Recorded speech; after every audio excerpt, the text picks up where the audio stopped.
Welcome to Lalitha's kitchen cooktop. Flax seed இதில் தான் சட்னி பொடி பண்ண போகிறேன்.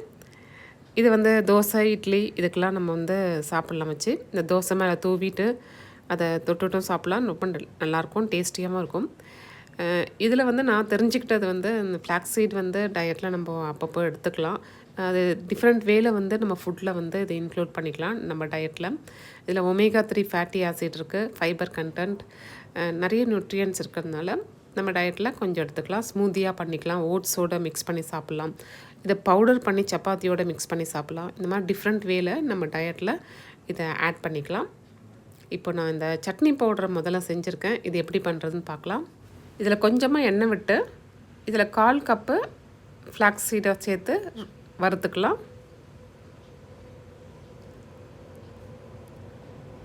சட்னி பொடி நான் நிறைய செஞ்சு வைக்கிறதில்ல, கொஞ்சம் தான் செய்கிறது. அதனால் 1/4 கப்பில் தான் செஞ்சுருக்கேன். இதை எண்ணெயில் கொஞ்சம் வறுபடட்டும். இது கூட கொஞ்சமாக வேர்க்கடலையும் சேர்த்துருக்கேன். சட்னி பொடிங்கிறதுனால கொஞ்சம் வேர்க்கடலை சேர்த்தா கொஞ்சம் டேஸ்ட் நல்லா இருக்குங்கிறதுக்காக போட்டிருக்கேன். நிறைய போட்டால் அந்த பொடி வந்து வேர்க்கடலை பொடி மாதிரி ஆகிட போகுதுன்ட்டு நான் நிறைய போடலை. அது உங்கள் இஷ்டம், உங்களுக்கு வேணும்னா இன்னும் கொஞ்சம் போட்டுக்கலாம். இது நல்லா பொரிஞ்சு வருது எண்ணெயில். இதை வந்து தனியாக தட்டில் எடுத்து வச்சுக்கலாம். இந்த ஃப்ளாக்ஸ் சீட் வந்து தமிழில் ஆளி விதைகள்னு சொல்லுவாங்க. இது வந்து கொஞ்சம் அப்பப்போ நம்ம ஃபுட்டில் எடுத்துக்கிட்டால் வந்து நிறைய டிசீஸை ப்ரிவெண்ட் பண்ணலாம் அப்படின்னும் படித்தேன் நான்.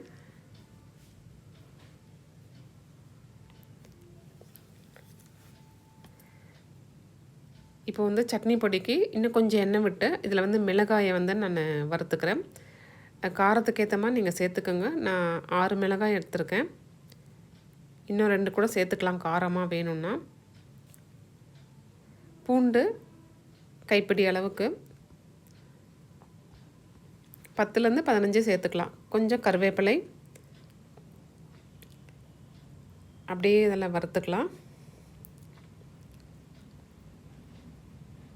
இது கூட கொஞ்சமாக புளி சேர்த்துக்கேன். சின்ன நெல்லிக்காய் அளவுக்கு புளி.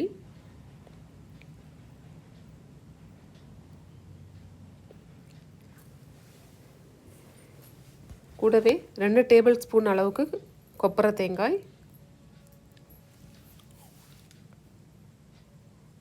எல்லாத்தையும் நல்லா மிக்ஸ் பண்ணிடலாம். இது கூடவே நான் வறுத்து வச்சுருக்க ஆளி விதைகளையும் அதிலேயே கொட்டி இன்னும் கொஞ்சம் லைட்டாக ரோஸ்ட் பண்ணிவிட்டு ஆஃப் பண்ணிடலாம். ஆறினதுக்கப்புறம் மிக்சரில் போட்டு அரைச்சி எடுத்து வச்சுக்கிட்டிங்கன்னா நீங்கள் ஒரு 10 டேஸ்க்கு இதை வந்து யூஸ் பண்ணிக்கலாம். நீங்கள் சாதத்தில் கூட சுட சுட சாதத்தில் போட்டு பிசைஞ்சு சாப்பிட்லாம், நல்லாயிருக்கும்.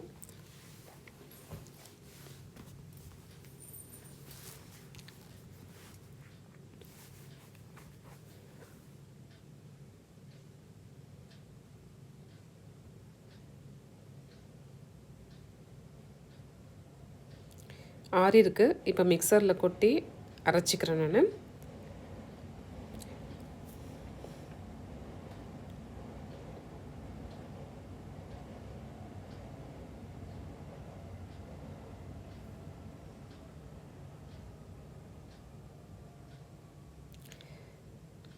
பொறுமையாக வாட்ச் பண்ணியிருப்பீங்க.